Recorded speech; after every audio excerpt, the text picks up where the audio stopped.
Welcome to the Stoic Tide. You were told the greatest victory in life is to be chosen, to be wanted, to be loved. But what if that very desire is the reason you're losing yourself? What if the chase for affection is the slowest form of self-destruction? You bend, you shrink, you silence your instincts just to keep someone close. And still, it's never enough. Do you know why it hurts so much when they leave? Because deep down you made them the source of your worth. Every time you looked at them hoping to be seen, a piece of you disappeared. This isn't love. It's dependency wearing perfume. And dependency tears you apart in silence. The Stoics warned us. To need is to be enslaved. They believed the nearer a man comes to a calm mind, the closer he is to strength. But calm doesn't grow in chaos. It grows in solitude. Until you can stand alone without trembling, you will always be at the mercy of someone else's absence. This video will not comfort you. It will confront you. Because you cannot become sovereign until you bury the part of you that begs to be chosen. If you're ready to stop living for others and start reclaiming yourself, consider subscribing to Rise to mark the moment you chose clarity over chaos, truth over illusion, and freedom over the soft chains of validation. You were told that happiness begins the moment someone else sees you, chooses you, accepts you. That the real story starts not with your own mind, but when someone else validates your existence. From childhood, it was everywhere. Fairy tales where fulfillment only arrives with a partner. Movies where the final reward is someone falling in love with the hero, and the casual remarks of well-meaning adults who ask, "When are you going to settle down?" You were handed the idea that being alone was a waiting room for something better, that if you're single, you're somehow incomplete. But here's the truth that rarely gets spoken. If your peace can only exist in the presence of someone else, then it isn't peace. It's dependency dressed up as destiny. What no one told you is that you were never supposed to search for your other half. You were meant to become whole on your own. The Stoics knew this long before it became a catchy quote on the internet. Epictetus said only the educated are free. But the education he meant wasn't found in schools or lectures. It was the education of knowing your own mind, knowing when your thoughts are your own, and when they've been implanted by a world that profits off your need to be chosen. They taught you to chase validation before you even knew what self-worth was. That's not love. That's a training program designed to keep you seeking approval and fearing your own company. And when you seek approval, you slowly trade away your power. You start to shrink in places you should expand. You quiet yourself just to keep someone comfortable. You second-guess your instincts because you're afraid to be rejected. These are not isolated moments. They're daily rituals that over time form a life that doesn't belong to you. And you might call it love, but love that cost you. Your voice isn't love. It's silence forced into a smile. That's why the most dangerous lie you were told is that being alone means something's wrong with you. No, it means nothing is pulling you off your center. If you've ever sat alone and felt that quiet discomfort crawling up your spine, understand this. It's not loneliness speaking. It's withdrawal from the false identity you built to be accepted. Carl Jung once wrote, "The privilege of a lifetime is to become who you truly are. And you cannot do that when your reflection depends on someone else's gaze. You cannot do that when every choice is filtered through the fear of being left. You cannot do that while you still believe solitude is a punishment and not the purest path to knowing yourself." Think about how easily you've given pieces of yourself away. The opinions you've softened, the ambitions you've delayed, the dreams you've diluted so someone wouldn't feel threatened. Not because you're weak, but because you were raised to believe that compromise is the price of being loved. But Marcus Aurelius warned us, if you are distressed by anything external, the pain is not due to the thing itself, but to your estimate of it. You estimated that rejection was deadly. You believed solitude was shameful. But pain from being alone is not proof that you're broken. It's proof that you finally stopped distracting yourself and now must face what's really inside. And what's inside you is not empty. It's not flawed. It's unclaimed, untouched, still waiting for you to walk back into yourself without bringing someone else's opinion along. That's the power solitude gives you. The mirror no one else can distort. That is why so few people seek it. Not because it's miserable, but because it reveals too much. It removes the excuses. It asks you to stop pretending you're lost and start admitting you've just never looked inward with honesty. And the moment you do, you begin to reclaim everything that was scattered in the name of being chosen. Dependence whispers that you'll be safe if someone just loves you enough. Stoicism shouts that safety is an illusion if it depends on someone else's behavior. Seneca wrote, "As long as you need validation from others, you're giving them power over your peace. And peace isn't found in holding on, it's found in letting go. Letting go of the need to be seen. Letting go of the idea that your worth rises and falls with someone else's attention. letting go of the fantasy that love will fix what you're unwilling to face. You don't need to be chosen. You need to choose. Choose to stand still in the discomfort. Choose to peel away the layers of falsehood. Choose to stop waiting for someone to come along and give you permission to feel worthy. That's not strength. That's surrender. And if your definition of love includes surrendering your freedom, it's time to rewrite that definition. The truth is, you were never incomplete. You were interrupted. Pulled away from yourself by years of stories that said real life begins when someone else says you matter. But your life isn't on hold. It's happening right now in the silence, in the space where no one's watching, and where everything you thought you were waiting for is already within you. The Stoics didn't teach detachment as escape. They taught it as clarity. To be able to sit with yourself without fear, without needing, without clinging. That's freedom. So no, you're not broken for being alone. You're just finally unlearning the lie.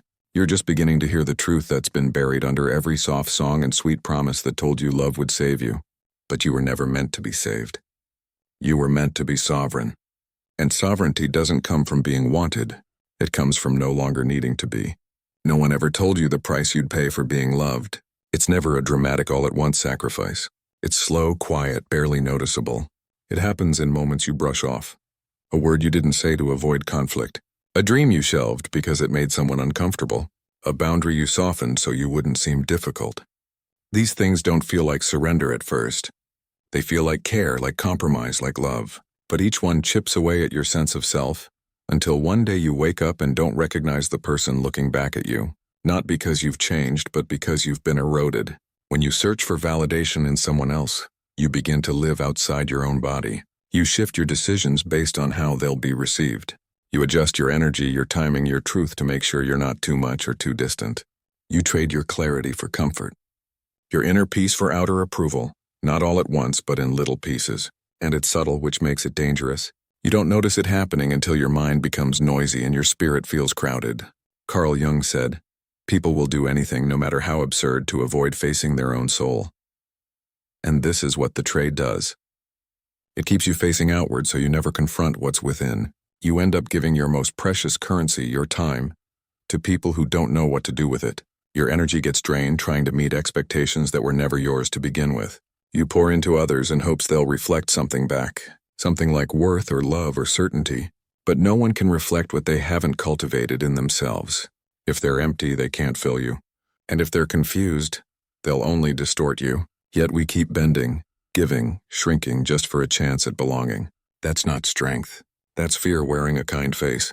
The Stoics understood this. They warned that if your peace depends on anything outside of your control, it isn't real peace. It's fragile, borrowed, and always at risk.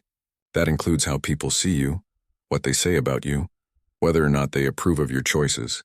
Marcus Aurelius wrote, "The nearer a person comes to a calm mind, the closer they are to strength. But a calm mind doesn't grow in the presence of chaos. It doesn't bloom when you're performing. It builds itself in solitude where there's no one left to impress and no illusion left to maintain." What makes this trade so dangerous is that it feels like survival. You think you're doing what you need to do to keep someone close. You think you're being mature or selfless or understanding. And sometimes you are, but over time, the habit of constantly adjusting for others becomes a pattern. Then it becomes a life. And one day you realize that every version of yourself has been shaped by someone else's comfort level. That's not identity. That's adaptation. We're not meant to live that way. The soul isn't designed to be constantly edited. It needs room to breathe. It needs silence. It needs stillness. And that can't happen when your attention is scattered in every direction but inward. You start to lose your intuition. Not because it's gone, but because the noise has drowned it out. Seneca said, "No man is more unhappy than he who never faces adversity. For he is not permitted to prove himself. But the adversity we fear most is the kind that requires walking alone, saying no, choosing silence over approval. That's where yourself is tested and where it's built. Think of how much you've already given, how many hours you've lost explaining yourself, waiting for a reply, doubting your instincts, rethinking your value based on someone else's mood. These moments pile up. They become weights tied to your focus, distractions wrapped in false hope, and all of it stems from the same quiet belief that you are not enough unless someone else says you are. That lie is heavy. But the truth is heavier because it asks you to stop giving away what was never meant to be negotiated. When you stop chasing validation, you reclaim your power in pieces. At first it feels unfamiliar. It may even feel wrong, like you're being selfish or distant or cold. But what you're really doing is drawing your energy back into alignment. You're no longer leaking it in all directions. You're redirecting it, refining it, giving it to your goals, your peace, your growth. And suddenly your mind starts to clear, not because the world got easier, but because you stopped handing your calmness to people who couldn't protect it. Aristotle said, "Knowing yourself is the beginning of all wisdom." And how can you know yourself when you're constantly shape-shifting for someone else's love? Wisdom begins when the trade ends. When you realize that what you thought was connection was often compliance, that what felt like being seen was sometimes just being used, and when you finally understand that your value doesn't increase based on how much you sacrifice, but on how much you protect your center, that's when everything changes. This isn't about pushing people away. It's about pulling yourself back. It's about building the kind of strength that doesn't shout, doesn't beg, doesn't adjust itself to be palatable. The kind of strength that stands still in the storm because it knows who it is. When you stop making that trade, you'll feel the difference immediately. Not in how others treat you, but in how you treat yourself. You'll stop negotiating your worth. You'll stop over-explaining. You'll stop handing over your inner peace like it's disposable, because you'll know it's sacred, and the truth is, no one can give you what you won't give yourself. Not love, not clarity, not peace. Those things don't arrive when someone chooses you. They begin the moment you stop choosing to be lost. So let the trade end here. Let the silence return. Let the calm mind be your anchor. And let your strength speak not in how much you're willing to lose, but in how deeply you've remembered what you were never meant to give away. There's a reason most people keep themselves busy. A reason they always have music playing, notifications buzzing, screens glowing. Because in silence, something unfamiliar begins to rise. A discomfort, an ache, a voice that hasn't been heard in years. That voice is your real self, buried beneath the noise. And solitude is the only place it knows how to speak. But the world taught you that being alone is a problem. That silence equals failure. That if no one is calling, no one cares. So you run from it. You distract yourself. You stay in places too long just to avoid the quiet. But silence isn't what breaks you. What breaks you is the fear of meeting yourself in it. Solitude isn't a punishment. It's a crucible. A place of heat, pressure, and refinement. It's where everything false begins to melt. Where your masks dissolve. Your distractions collapse. And all that's left is the truth.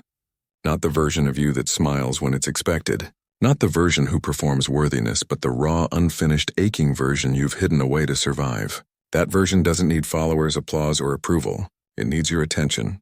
It needs your presence.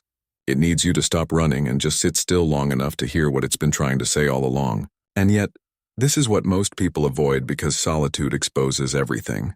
The anger you've buried, the grief you've numbed, the dreams you gave up on too soon. These things don't show up when you're surrounded by distraction.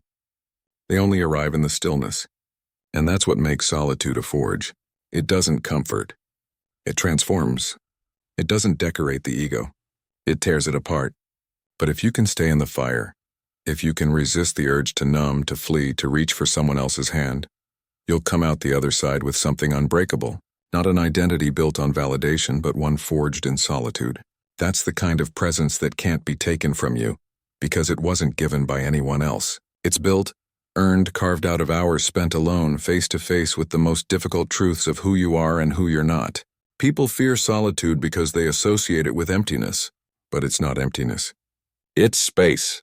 Space to think, to remember, to question, to rebuild. Space to ask yourself who you would be if no one was watching, if no one had expectations, if no one was around to reward or punish you for your choices. And most importantly, would you even recognize that person? The answer to that tells you everything. Marcus Aurelius once wrote, "Nowhere can man find a quieter or more untroubled retreat than in his own soul." But most of us have never even knocked on that door. We think our worth is proven in the presence of others, that if people love us, we must be doing something right. But love given to a false self only deepens the illusion. It reinforces a mask that was never truly yours. You become loved for who you pretend to be and slowly forgotten by who you actually are. Solitude fixes that. Not quickly, not easily, but deeply. Because in solitude, there's no one to impress, no one to protect, no one to perform for, just you and the truth. This is why solitude feels heavy at first. Because you're carrying the weight of everything you've ignored. But weight is not always a burden. It's resistance. And resistance is how strength is built. Seneca said, "We suffer more in imagination than in reality." The imagined pain of being alone is often worse than the actual experience.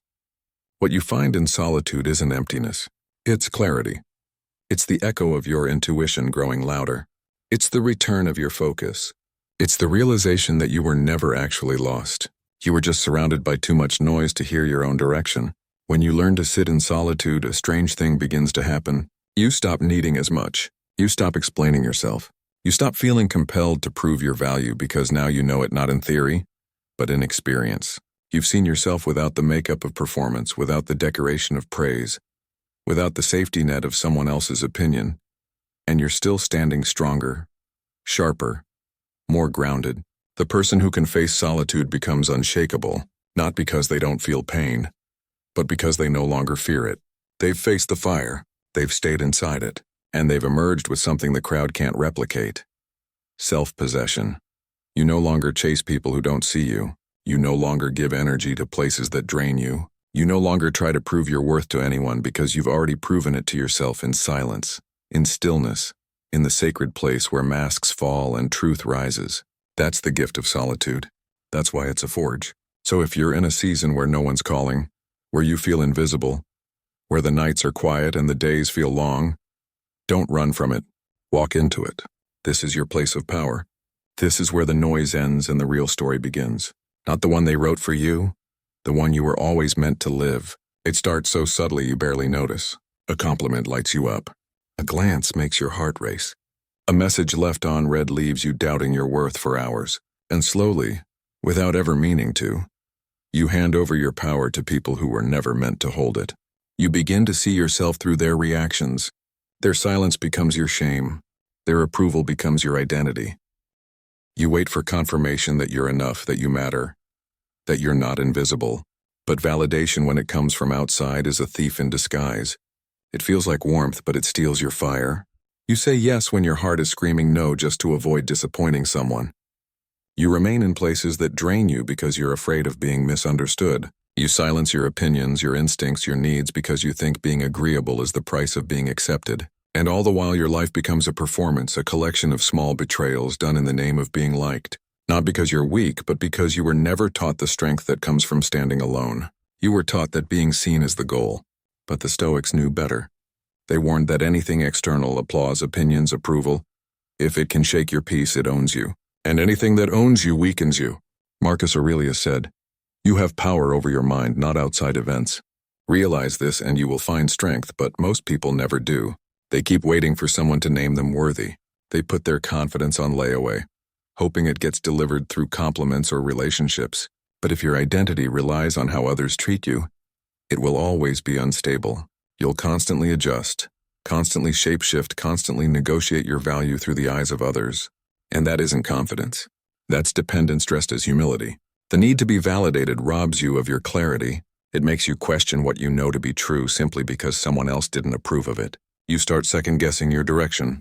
You delay your growth not because you're confused, but because someone else didn't clap when you began. You start choosing what looks good instead of what feels right. Carl Jung once wrote, "The world will ask you who you are, and if you do not know, it will tell you. And what the world tells you is shaped by trends, opinions, and convenience, not truth." Validation trains you to ask others what you should already be answering for yourself. What makes this even more dangerous is that validation feels good. It feels like safety. It feels like belonging. But belonging that costs your truth is not belonging. It's imprisonment. When you live for the approval of others, you abandon your ability to approve of yourself. You forget how to trust your own gut. You lose the sound of your own voice. And over time, the silence inside becomes so loud that you can't even remember what you wanted in the first place. That's the real price of needing to be seen. You vanish. And here's the most painful part. People can sense it. When you need their validation to feel whole, they know, maybe not consciously, but something shifts. Your presence becomes negotiable. Your self-worth becomes dependent on their mood. And instead of being respected, you're tolerated. Not because you're not enough, but because you gave the impression that you don't know you are. When you forget how to stand alone, others forget how to value your presence. That's the paradox.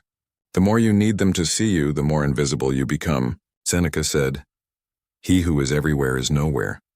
If your attention is always on how others perceive you, there's no attention left for who you actually are. Your energy is scattered. Your will becomes diluted. and what could have been strength becomes hesitation. Validation pulls you out of the present moment and into an endless performance of trying to please, impress, or avoid rejection. And the longer you stay on that stage, the harder it becomes to walk off of it. But you can walk off. You can return to yourself. You can begin the process of choosing your own voice over applause, your own clarity over confusion, your own path over popularity. And it starts by noticing where the leaks are, where you say yes when you want to say no, where you wait for permission that was never needed, where you lower your volume just to stay close to someone who's only half listening. Those are the places where your power is bleeding out, and they are also the places where it can be reclaimed. You do not need to be seen by the crowd to be real. You do not need to be validated to have value. You do not need to be accepted by others to belong to yourself. The most powerful person in any room is the one who no longer needs to prove anything to anyone. Not out of arrogance, but out of deep, grounded, unshakable presence. That's the kind of presence that doesn't beg to be seen. It simply is, and it cannot be ignored. Socrates once said, "To find yourself, think for yourself." But you can't think clearly when you're constantly looking sideways to see who's watching. You can't build something solid when your foundation is built on the ever-changing tides of public opinion. You must stand still. You must go quiet. You must ask yourself, who am I when no one is watching?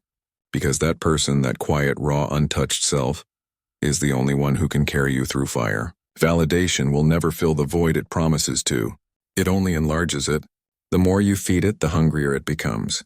But if you stop feeding it, if you sit in the silence, in the absence of praise, you'll discover something else entirely. A deeper strength, a calm certainty, a solidness that does not move when others shift around you. That is what you've been chasing. Not attention, not popularity, but peace. And that peace isn't found in being liked. It's found in being aligned. So let them think what they want. Let the messages stay unanswered. Let the approval go unspoken. If you know who you are, you've already won. And that kind of inner clarity, that's something no one can give you and no one can take away.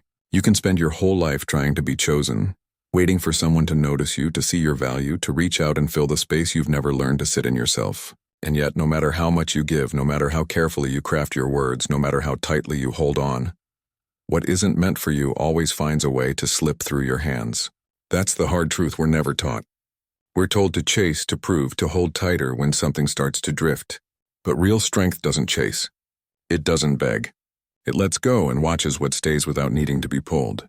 Letting go isn't about bitterness or building walls. It's about self-respect. It's the decision to stop exhausting yourself over things that were never yours to carry. You don't need to convince someone to stay. You don't need to explain why you deserve consistency, care, or honesty. You don't need to keep offering more of yourself in hopes that someone finally gives you the bare minimum in return. What's meant for you will recognize you. It will meet you where you are. It will not need a performance, a compromise, or a disguise. And if something requires all three, it was never alignment. It was an arrangement. You become untouchable the moment you stop needing external proof that you matter. That's where the shift begins. Not in the absence of pain or disappointment, but in the way you respond to it. Instead of shrinking, you remain still. Instead of chasing, you pause. Instead of trying to win someone over, you win yourself back. And this isn't just a mindset. It's a decision that touches everything. The way you talk to yourself, the way you walk away from chaos, the way you protect your energy like it's sacred. Because it is. Epictetus once said, "Freedom is the only worthy goal in life. It is won by disregarding things that lie beyond our control. You cannot control who stays or who leaves. You cannot control how someone sees you or whether they'll ever understand your depth. But you can control how you respond to their absence. You can choose not to fill that space with desperation, noise, or validation. You can choose to keep building your peace even when no one's watching. And in that quiet decision, you become immovable. The world might try to convince you that staying single means something's missing. That solitude is a placeholder for the real thing. But here's the truth. Solitude doesn't delay your life. It reveals it. It teaches you how to hold your own hand before reaching for someone else's. It reminds you that your mind, your time, your presence are not to be offered to anyone who hasn't earned the right to receive them. Staying single doesn't mean you've closed your heart. It means you've learned how to guard your throne. You've learned that not everyone deserves a seat at your table, and love is not an excuse to abandon your crown. There is a quiet kind of power in the person who no longer seeks to explain themselves, who doesn't feel the need to argue for their worth, who simply knows who they are and doesn't rush to be understood. This is the beginning of sovereignty. It doesn't come from having everything figured out. It comes from no longer trying to force what doesn't flow. It's the calm that rises when you stop swimming against the current and finally let the river carry you where you were always meant to go. Seneca wrote, "A wise man is content with himself."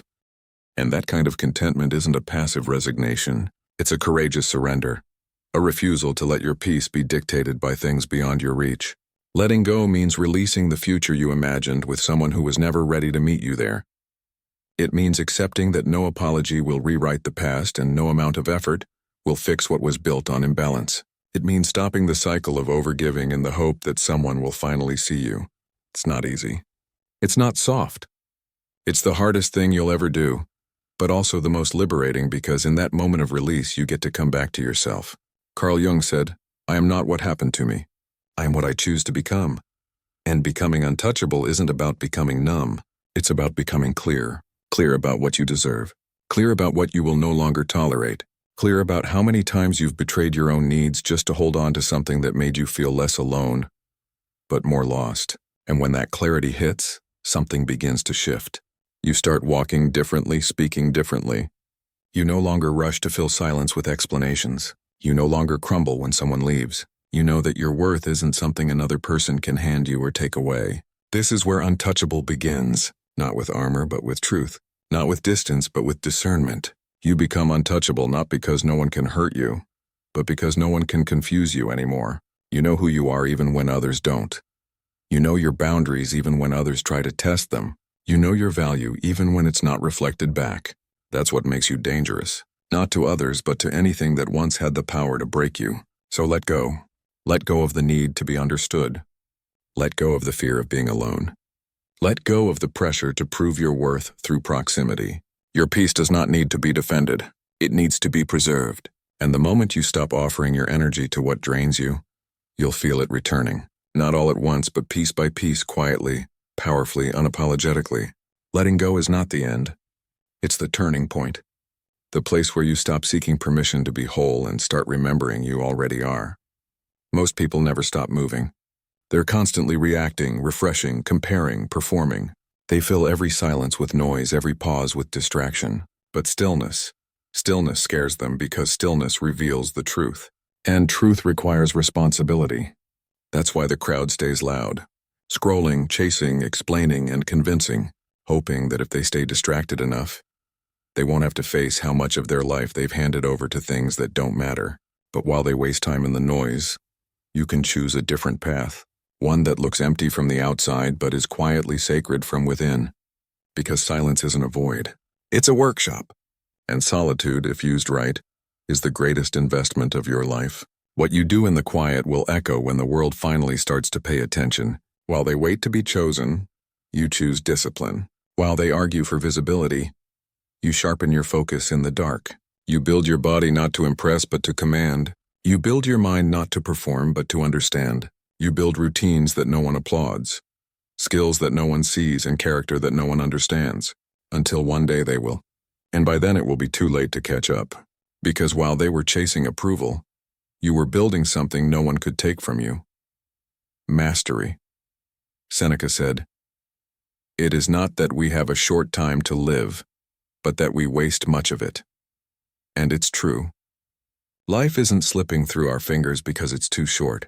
It's slipping away because we keep giving it to meaningless things, endlessly reacting, endlessly explaining, endlessly refreshing our identity through screens and opinions and trends. The truth is, very few people live. They just perform.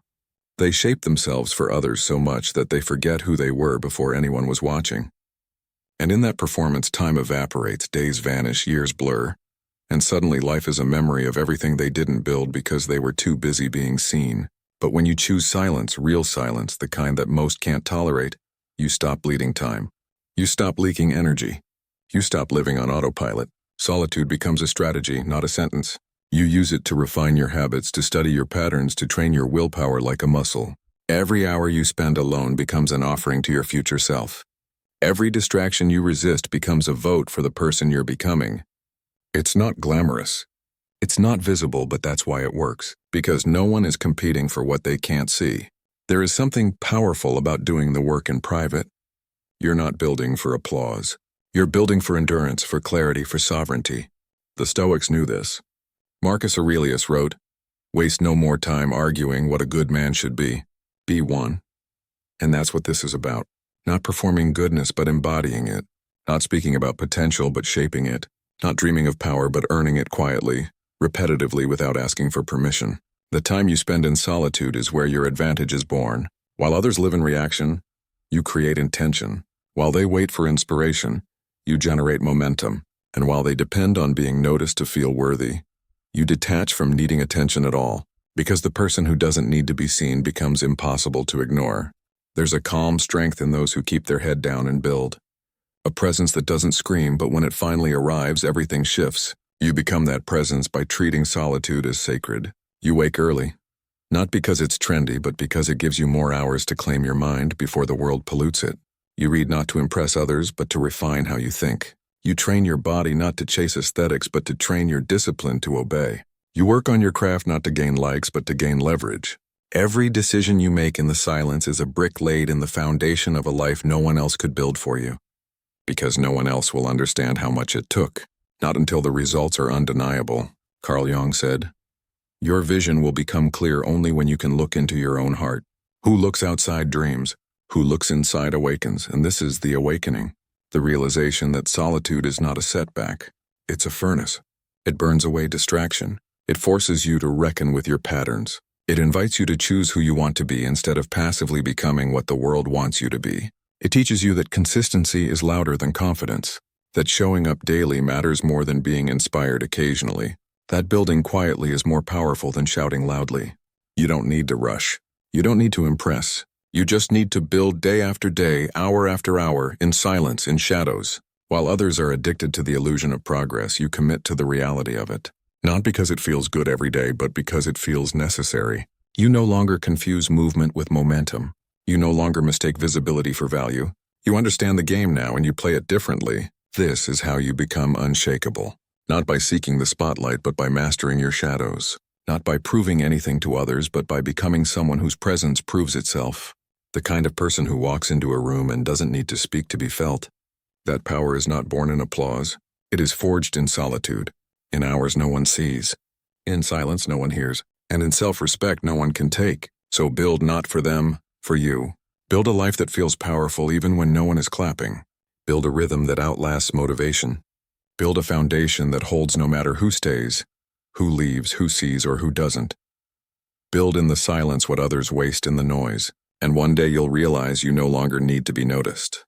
You've already become unforgettable.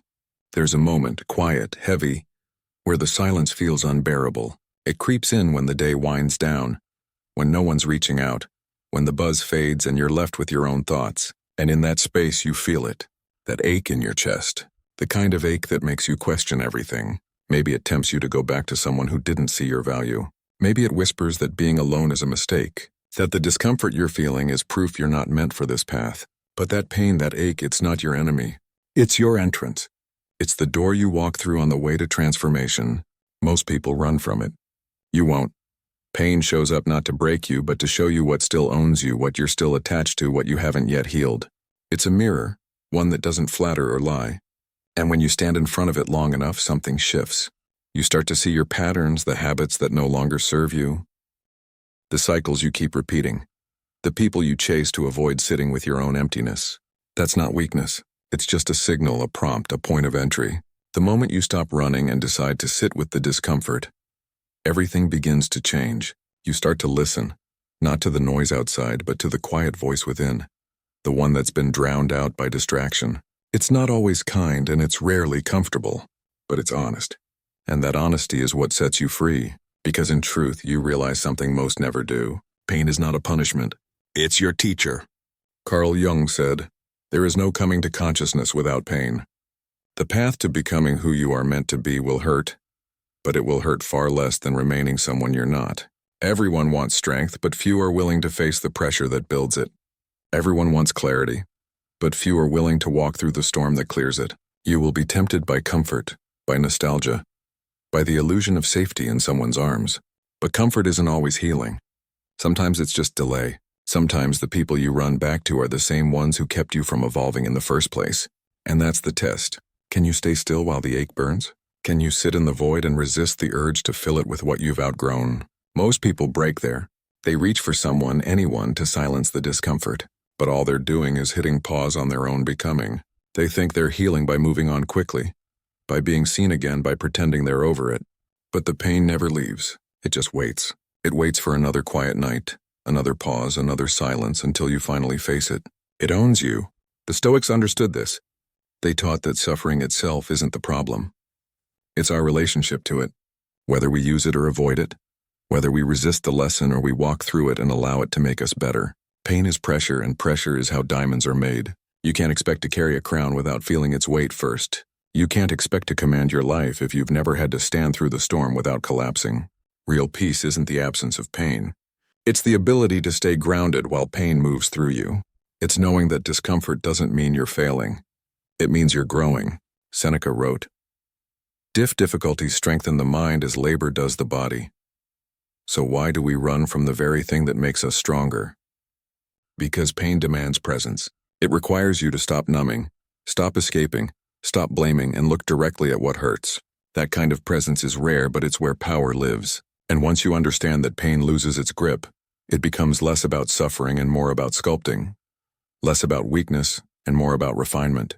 The more you lean into it, the more you begin to see the architecture of your own strength forming. You don't collapse anymore. You become solid, steady, still. This doesn't mean you won't feel lonely. It doesn't mean your chest won't ache when you think of what you let go of. But instead of turning away, you let that ache teach you. You let it guide you. You let it clear out the parts of you that were built on fear, on insecurity, on needing someone else to complete you. That's the real beauty of pain. It clears the path. It strips away what doesn't belong so you can begin again. Lighter, sharper, more whole. There is no crown without pressure. No peace without storm. No sovereignty without sacrifice. You have to give up who you were to become who you are. And pain is the passage. It's the toll at the gate. Not to punish you, but to see if you're ready. If you're willing to face the mirror without flinching. If you're ready to be forged, because everything you want, clarity, strength, self-respect, lives on the other side of that fire. So when it hurts, don't run. When it's quiet and you feel the pull to escape, stay, breathe, listen, learn.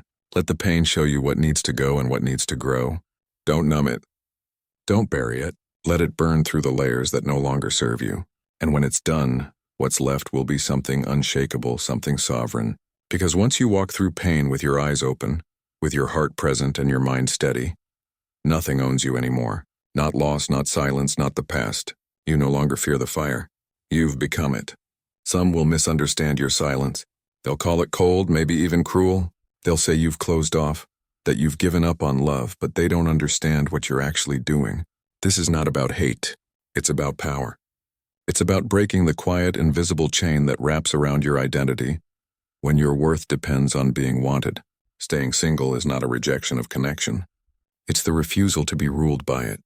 It's standing still in a world that's obsessed with chasing, proving, and attaching. And when you stop chasing, you start rising. There's a difference between desire and dependence, between reaching for someone because you choose to, and clinging because you think they complete you. That difference is everything. Because when you need someone to feel whole, you're no longer choosing. You're surviving, and that survival mode makes you smaller. You begin to compromise too soon, tolerate too much, explain too often. You slowly shapeshift into what you think they want and call it love. But that's not love. That's fear with a beautiful disguise. You weren't made to kneel for affection. You weren't designed to bend your identity for approval. The strength you were born with, the kind that doesn't beg, doesn't chase, doesn't collapse, gets buried under the idea that you must be chosen to matter. But being single, when embraced fully, digs that strength back up. It reminds you of your own weight, your own presence. It reconnects you to something that was never meant to be outsourced, your own sense of worth. Seneca said, "He who is brave is free, and sometimes bravery isn't loud. Sometimes it looks like turning down a comfortable relationship because you can feel it will cost your peace. Sometimes it looks like walking away from someone you still care about because you know you're shrinking just to stay close. Sometimes it looks like choosing solitude, not because you want to be alone forever, but because you'd rather be whole alone than half-loved with company. That's not bitterness.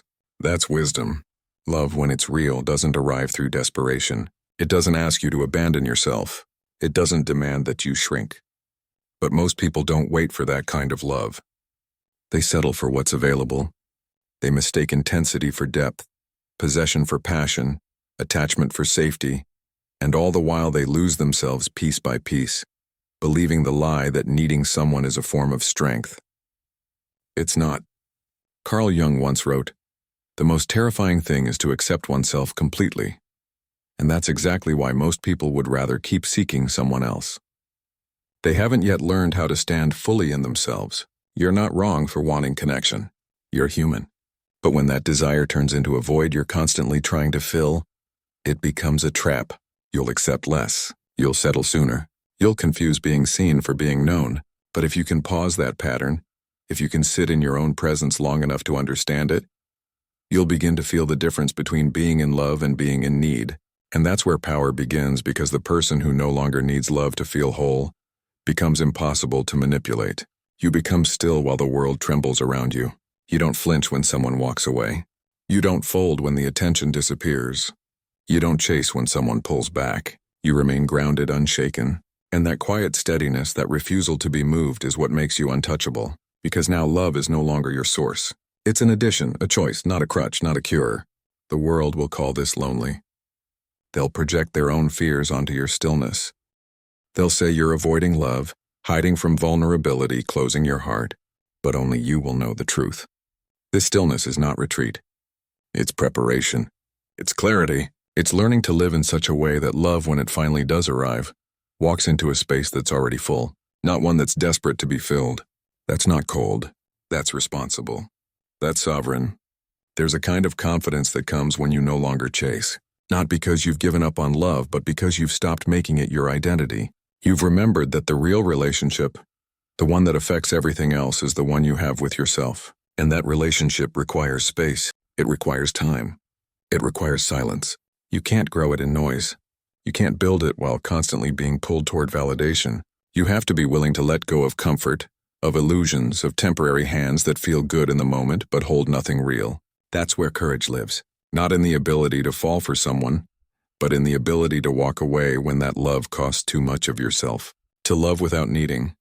To open without attaching. To care without collapsing. That's not weakness.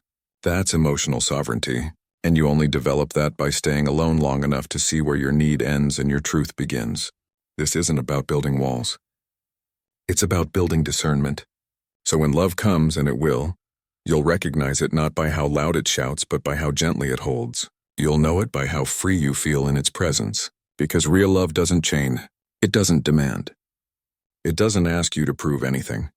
It simply meets you where you are. And the only way to be ready for that love is to become someone who no longer fears being alone. So no, this isn't about hate. It's not about rejecting love or avoiding vulnerability. It's about remembering your power. It's about reclaiming the parts of yourself you once handed out for the illusion of closeness. And it's about refusing to mistake being needed for being loved. When you understand that, you'll stop begging for affection and start standing like the world was always meant to notice you, because you're no longer reaching. You're rooted. You're no longer trying to be chosen. You've already chosen yourself.